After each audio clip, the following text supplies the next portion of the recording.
Morning everyone, this is John with FatherSonBonding.org bringing you this week's activity, and as promised I'm going to show you how to have hours of fun with an old dishcloth. And here it is. It's a sling that I've made, and it only requires just a few inches of dishcloth material and just a few inches of string, and you got yourself a fun afternoon. To make your sling, what you have to do is get a piece of fabric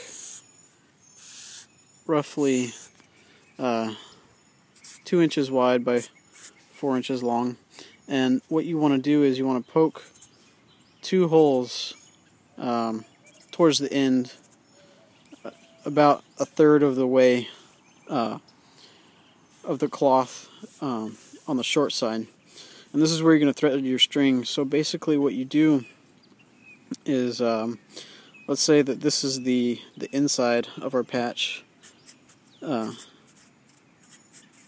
Right? You're going to take your string and thread it from behind, poke it through the hole, thread it across, and it comes back out the other side. So, and then once you do that, you take the string and you cross them. You're going to take this string, thread it through this hole, and it should come out this way, and then on the opposite side thread it through this hole, come out here. And what you do when you do that, it actually pulls the two edges of the cloth as though they would come through the hole, which keeps the fabric from tearing. So it's an easy way to make your sling from be a little more durable. And once you have your strings, let's see, once you have your strings come through, you're just going to take both of them and tie them in a knot, and that'll keep everything in place and intact. And then if I can show you right here, on either end you're going to tie a knot. You're going to tie a small one here, and on the other end you're going to tie a slightly larger one, so that you can thread the string back through itself and make a bit of a slip knot like this, so it can stick to your finger. Now what you want to do is you want to take your dominant hand and thread that onto your ring finger.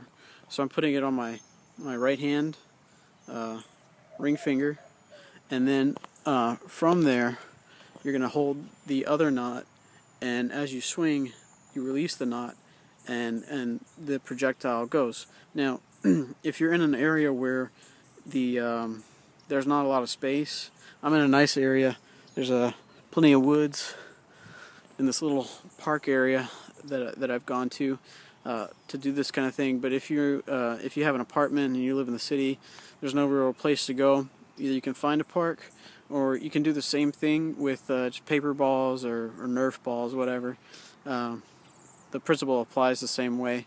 So before I start showing how to sling, it's time for a physics lesson. I'm sure my my high school physics teacher is gonna have her jaw drop, because I wasn't the best at it, but I remember a few things.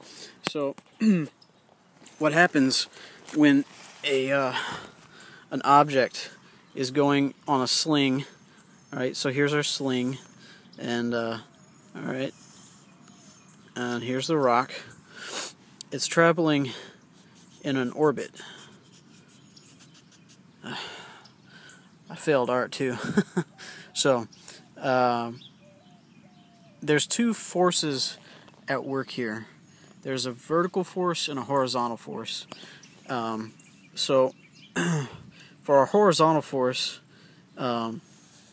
we have the object traveling in this direction, okay? But it also has a vertical force, so it actually comes down as it travels. So you can just imagine like a satellite in space traveling around the Earth.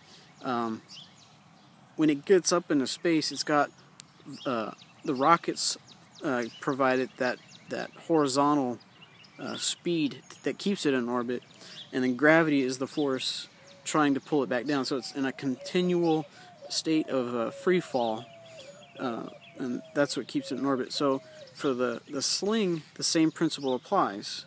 Now, what would happen if gravity, or in this case our sling, if that downward force were to stop?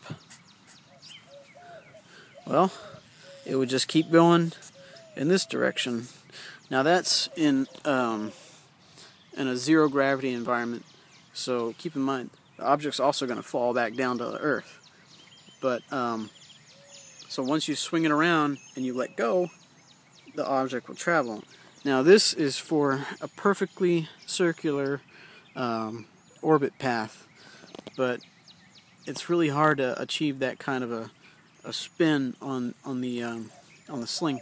So what ends up happening is people will end up applying more of an elliptical or figure 8 type of orbit to their projectile, and this is where the skill of the archer, I guess they're called, comes into play. Now what I'm going to do is give you a bird's eye view of what it looks like to swing this thing.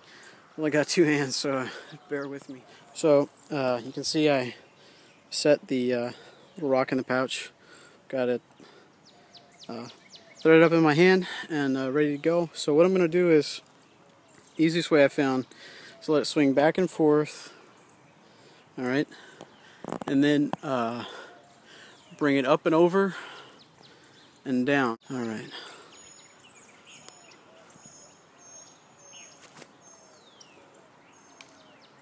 Alright. It's not easy, but it's fun. You know, it takes a lot of practice to do this kind of thing, and I'm by no means an expert, but it's a good little fun challenge. You know, you can first try just making it work, and then as you spend time, you can try to aim for things, and you know, it's a good chance to maybe make a little friendly competition. You know, first one to hit the tree gets the last piece of pie or whatever. So anyway, next week I'll show you how to make lasting memories with an old coffee can. And with that in mind, remember to check out my Facebook, follow me on Twitter, and be sure to stop by my blog for the latest updates. And remember to get up, get out there, and have some fun with your son. I'll see you soon.